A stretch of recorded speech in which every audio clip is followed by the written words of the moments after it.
When Jesus introduced himself, he might have said, "I'm Jesus, but you can call me the Son of Man," which seems to have been his preferred self-designation. Biblical scholar Walter Wink said the term is a way of saying the human one.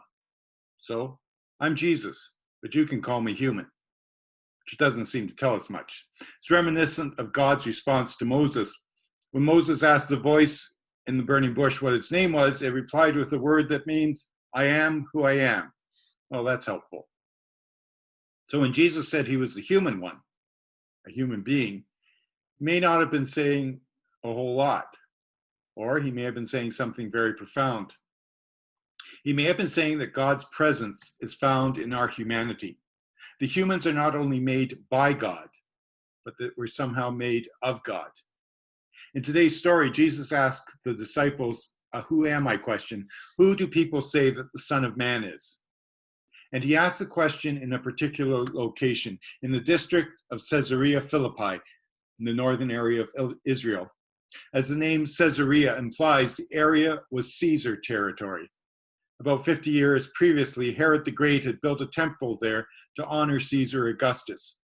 Herod's son Philip later established a capital city there in honor of the then emperor Tiberius Caesar. This is where Jesus asks, who do people say that the Son of Man is? He asks them in this place that screams of the divinity of Caesar and the power of the Roman Empire.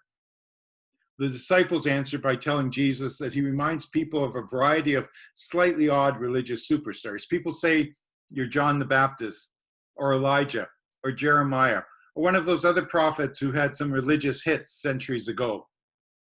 By this time, the disciples are likely apprehensive. In this place of empire, Jesus is asking about his reputation as an anti-empire prophet. And now Jesus amps up their anxiety with a follow-up question. But who do you say that I am? Simon Peter, as usual, is the first to answer, perhaps hoping that a quick response means they can get out of here and back to some friendlier villages. You are the Messiah, says Peter. You are the Son of the living God. Jesus says that God has spoken through Peter, and that on this Peter, who answers that Jesus is God's anointed one, on this response, Jesus can build an alternative community, a reborn world, a movement to overthrow every kingdom and power on earth. Caesarea Philippi.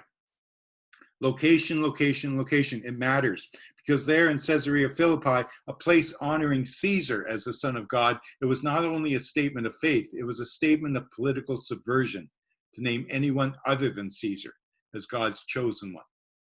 Location matters.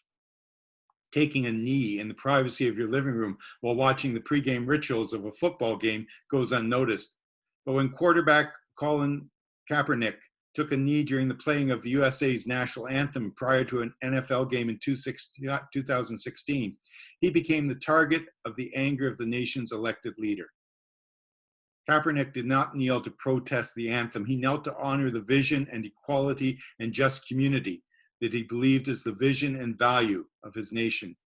He could not stand and show pride in his nation's flag when his nation was oppressing, in his words, Black people and people of color. Who do you say I am? Who do you say I am here in Caesarea Philippi? Here in the stadium when the anthem is played, here when human ones are being oppressed and dehumanized throughout the world.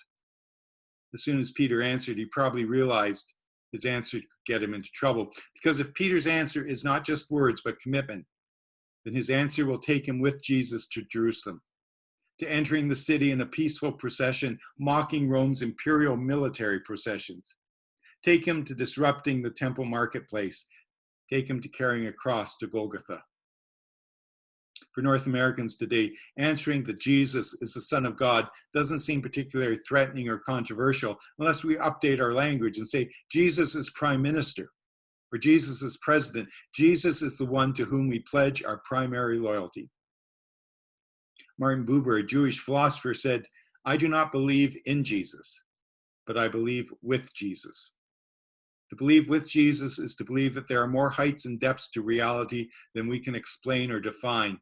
It is to trust that at the heart of creation is the heart of a loving creator. It is to see creation as sacred. It is to see each person as an expression of God. To believe with Jesus is to be one who offers healing, one who blesses, breaks, and then distributes the things you have that can give life to others. It means forgiving those who seem incapable of forgiving. It means learning to be peacemakers in order to confront the war makers with creative, nonviolent ways of community.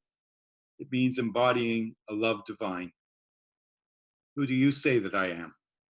It's a question to live in our hearts and minds until we know that the answer means accepting that each of us is a precious child of God, that each of us is born to help create a world of peace and hope for all. For on this rock, this answer, God may build a new creation. Amen.